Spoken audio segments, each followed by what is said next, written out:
Vamos a pasar directamente al tema que nos convoca esta semana. Comenzamos en Estados Unidos, que está viviendo un verdadero terremoto político desde que la Corte Suprema revocó el derecho al aborto en ese país el 24 de junio.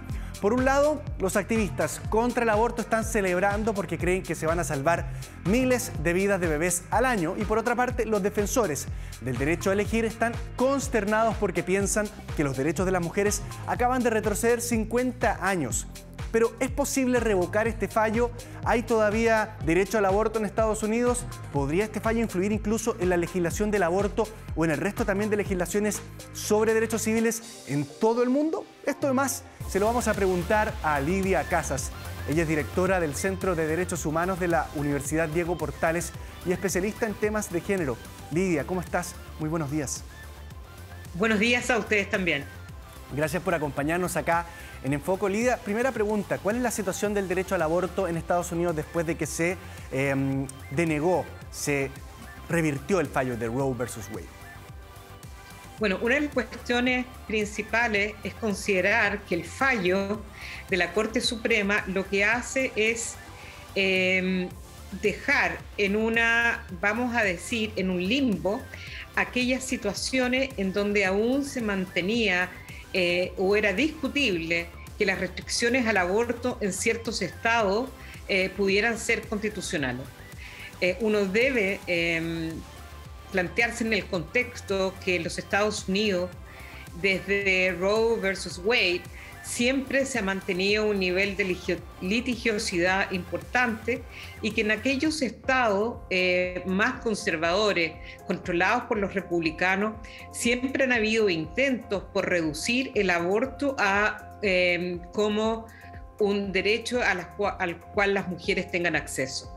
Por lo tanto, vamos a tener estados en que ese derecho se sigue manteniendo y luego otros estados en que lo que van a hacer es mantener una legislación restrictiva o restringirla aún más, dependiendo del contexto, la composición de sus asambleas parlamentarias.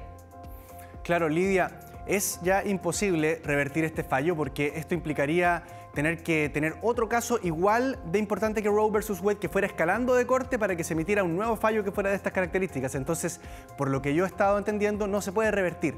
Pero ¿qué opciones legales se le abren a las personas que necesiten realizarse abortos? ¿Qué posibilidades hay que se podrían explorar ahora? Bueno, o sea, el caso puede ser revertido. Pero tal como tú señalas, esto significa nuevos procesos judiciales y que eventualmente la Corte Suprema vuelva a decidir. El punto ahí no está necesariamente allí, sino la composición de la Corte. Y esto hay que recordar, en la Corte, los nombramientos en la Corte Suprema son una cuestión fundamental, primordial en los Estados Unidos, donde se trabaja con mucho detalle quiénes son los posibles candidatos. Y la conformación de esta nueva Corte dice relación con aquellos nombramientos que hizo Donald Trump antes de salir de su administración. Entonces, a tu pregunta en específico, ¿qué termina sucediendo? Es que vamos a tener mujeres, aquellas que tengan mayores recursos, viajando a aquellos estados donde pudieran realizarse abortos legales.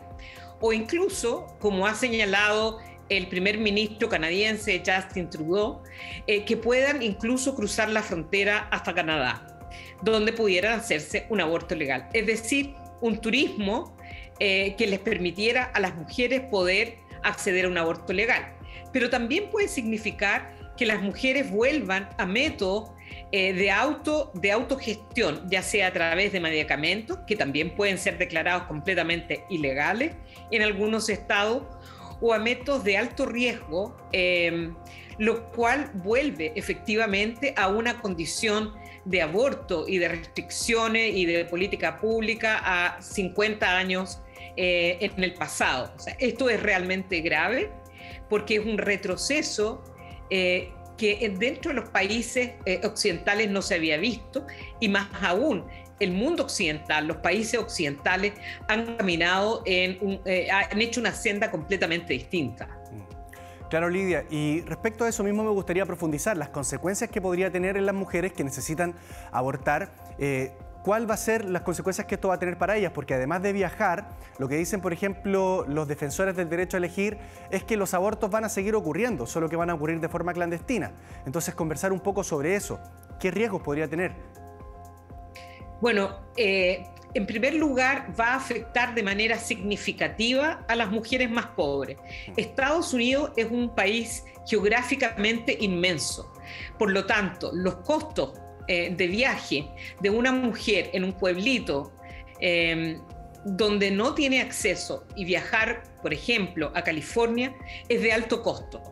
Y eso significa que las mujeres, incluso teniendo una gestación producto de un violador, van a tener que mantener ese embarazo o bien utilizar métodos que sean altamente riesgosos. Entonces, aquí el problema no es solo, digamos, el traslado de una mujer que lo necesite de un lugar a otro, sino de la exposición a distintos riesgos y quienes van a enfrentar esos riesgos, ya sea para informar, que puede ser, digamos, que esté prohibido informar sobre dónde poder obtener un aborto, de cómo importar pastillas de mifepristona o misoprostol, o todos los efectos médicos o en salud de la vida de las mujeres, la van a enfrentar aquellas mujeres más pobres.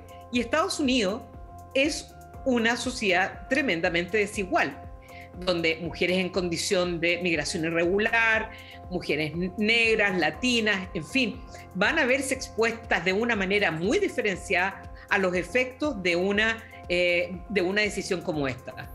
Claro, y a pesar de que algunas empresas, por ejemplo también Amazon, Meta o otras han ofrecido a sus empleadas pagarle el coste de estos traslados, no es el caso de todas esas personas, sobre todo, como tú dices, de los más vulnerables, Lidia. Ahora, pasar al tema de Estados Unidos, porque él es un importante polo cultural, también valórico en el mundo, así como también lo es Europa. Muchas veces nosotros, los países de Latinoamérica o del tercer mundo, los miramos a ellos como un ejemplo a seguir en muchas materias. ¿Es posible que este fallo pueda influenciar la discusión o la legislación sobre el aborto en otros países? Bueno, yo, como te he señalado, Estados Unidos en esta materia es un país más raro. Porque Europa y los países europeos han avanzado en una línea completamente opuesta, donde se ha ido liberalizando el aborto por plazo en distintos países a través de procesos legislativos. Y quizás allí esté la discusión de fondo en los Estados Unidos. Incluso Irlanda, con distintos referéndums y modificaciones legales, han permitido, pese al control fuerte, digamos, de la Iglesia Católica, la influencia de la Iglesia Católica en Irlanda. Entonces, esto marca un ambiente distinto, pero la cultura europea, frente, digamos, a cómo se ha desarrollado la regulación sobre aborto en Estados Unidos, insisto, es muy distinta. También, si uno lo que ve es el desarrollo que se ha realizado en América Latina y el Caribe frente al aborto. Todos los países de América Latina han avanzado hacia leyes que permitan, liberalicen, legalicen, regulen el aborto bajo condiciones legales. Argentina, Uruguay, en México, en Colombia, ciertamente en Chile. Por lo tanto, esto es una decisión, insisto, extraña, pero no es tan extraña en la medida que el nombramiento de la Corte Suprema siempre ha estado bajo escrutinio por quiénes van a ser sus miembros y qué tipo de decisiones en el futuro, no solamente sobre esta materia, sino que por muchas otras pudieran adoptar. Entonces, creo que desde ese punto de vista, Estados Unidos va a quedar lejos, mucho más aislado y lejos de aquello que son los países occidentales y desarrollados. Sí, Lidia, y respecto a eso mismo te quiero preguntar, porque cuando se filtró el borrador de esta decisión, mucho antes del 24 de junio, el presidente Biden dijo que esto incluso podía comenzar a minar otro tipo de derechos civiles. ¿Es posible que ahora los conservadores intenten prohibir constitucionalmente no solamente el aborto, sino que otros derechos como por ejemplo el matrimonio homosexual? Bueno, efectivamente, el voto disidente de esta decisión precisamente abarca en sus primeros párrafos en que la idea de autonomía, libertad, privacidad, no solamente abarca la situación sobre justicia, autonomía reproductiva, pero también el ejercicio de la sexualidad. No olvidemos que no hace muchos años la Corte Suprema declaró inconstitucional el delito de sodomía, es decir, relaciones consensuales entre dos hombres y que las penalizaba, como lo tuvimos en Chile hasta el año 1998, cuando finalmente cambia esa disposición en el Código Penal. Entonces, sí puede tener un efecto. Y el punto precisamente es que a partir del derecho de la privacidad, la autonomía, distintos otros derechos se han afincado. En 1965 fue otra decisión importante de la Corte Suprema que aseguró el derecho de las mujeres a tener acceso a la anticoncepción, es decir, que no constituyera un crimen publicitar, acceder a método anticonceptivo. Entonces, por eso digo yo que Estados Unidos no es necesariamente nuestro modelo. Y yo quiero reiterar eso para nuestros televidentes. ¿Por qué? Porque en Chile nosotros tenemos política pública desde ese mismo año en que la Corte Suprema en Estados Unidos habla del derecho de las mujeres a acceder a la anticoncepción. Nosotros lo tuvimos, lo hemos tenido, y pese a algunos intentos, más bien, digamos, raros, eso se ha mantenido como un derecho en Chile. Entonces, creo que tenemos que contextualizar la situación de Estados Unidos en la conformación política, en el crecimiento de movimientos fundamentalistas, que también sí, en América Latina los hay, en Brasil y también en Chile entre algunas bancadas. Sí. Muchas gracias, Lidia. Sí, Lidia, muchísimas gracias. Lidia Casas, directora del Centro de Derechos Humanos de la Universidad Diego Portales y especialista en temas de género, por tu tiempo. Que tengas muy buen día. Muchas gracias a ustedes también.